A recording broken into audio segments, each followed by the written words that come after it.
आदरणीय उदय प्रसाद जी ने, वो सराहनीय है। जी। सर, जब आप चुनाव लड़ रहे थे बसपा से, तो पीताम्बर सेन जी ने बहुत प्रचार किया कि रुश्दी मियाँ जी आज राजनीति में हैं, तो ये सिर्फ़ बाबूजी मित्रसेन यादव जी की देन है, नहीं आज ये राजनीति में नहीं होते।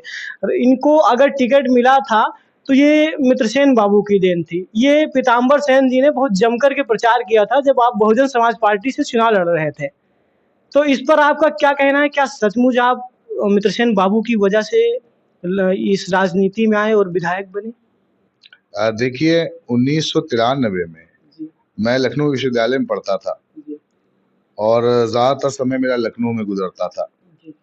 मुहर्रम के दिनों में 10 दिनों के लिए हम लोग रुदौली आते थे जी। और इतनी सख्ती थी परिवार पे जी। कि नब्बन मियाँ हम लोगों को हमारे दादा घर से बाहर नहीं निकलने देते थे। जी।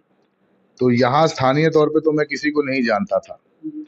हाँ, लखनऊ में हम लोग सक्रिय थे जी। और श्रेय राजनीति में आने का मैं ये ज़रूर कहूँगा कि हम लोगों के नेता, स्वर्गीय नेता ब्रह्म बकत सिंह गोपाल जी उस वक़्त राजनीति में सक्रिय थे और लखनऊ विश्वविद्यालय की राजनीति में काफ़ी सक्रिय थे और हम लोगों ने उनके संगठन में पहले वो कुछ दिनों के लिए यूथ ब्रिगेड में थे, उसके बाद वो लोहिया वाहिनी में रहे वो।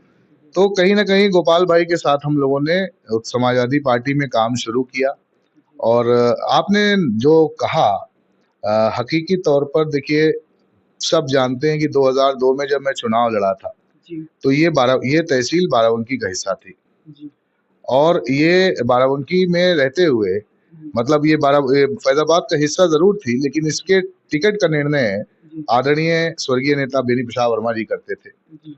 और मुझे याद है जी। कि मुझे चुनाव मैं लड़ूँ यहाँ से इसका विश्वास आदरणीय स्वर्गीय बेनी प्रसाद वर्मा जी ने व्यक्त किया जी। और माननीय मुलायम सिंह यादव जी ने उनके कहने पर मुझे टिकट दिया और हम लोग चुनाव जीते। जी। लेकिन हाँ, मैं इतना ज़रूर कहना चाहूँगा, जी। जिसमें भी लड़ने का ज़रा भी मादा है, जी। उसके आदर्श हमेशा आदरणीय मित्रसेन यादव जी रहेंगे। जी।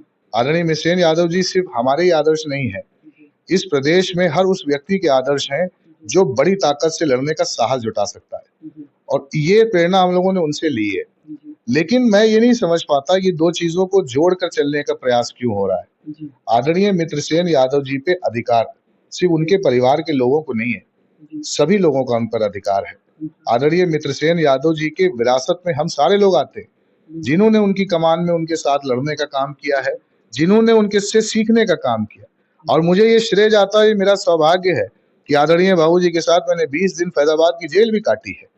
शायद ये सौभाग्य उनके घर में किसी और को ना प्राप्त हुआ हो, लेकिन मुझे है प्राप्त। वर्ष 2000 में मैं 20 दिन समी हत्याकांड का आंदोलन इसी विधानसभा क्षेत्र के बावा बाजार में एक गरीब समी नाम के मजदूर का पिटाई करके जो है मवई पुलिस ने हत्या कर दी थी।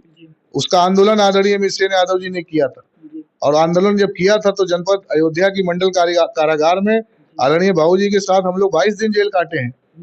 तो ये नहीं कहा जा सकता। मैंने कहा आदरणीय बाबूजी ने हम लोगों को हमेशा मदद की और सिर्फ हमारी मदद नहीं की, आदरणीय बाबूजी ने हर उस व्यक्ति की मदद की जिसकी नीयत साफ उनको दिखती थी। जिसकी नीयत में खोट दिखता था, उसकी मदद आदरणीय बाबूजी कभी नहीं करते थे और यही कारण है कि उन्होंने जिसको भी राजनीति में लाए, आज वो राजनीति में कहीं न कहीं मजबूत स्थानों पे हैं, वो लोग आज भी लड़ रहे हैं। तो ये तो कह पाना कि आदरणीय बाबूजी हम लोगों के आदर्श नहीं, तो आदरणीय बाबूजी तो हमेशा हम लोग के आदर्श रहेंगे, हमेशा थे भी और हमेशा रहेंगे भी।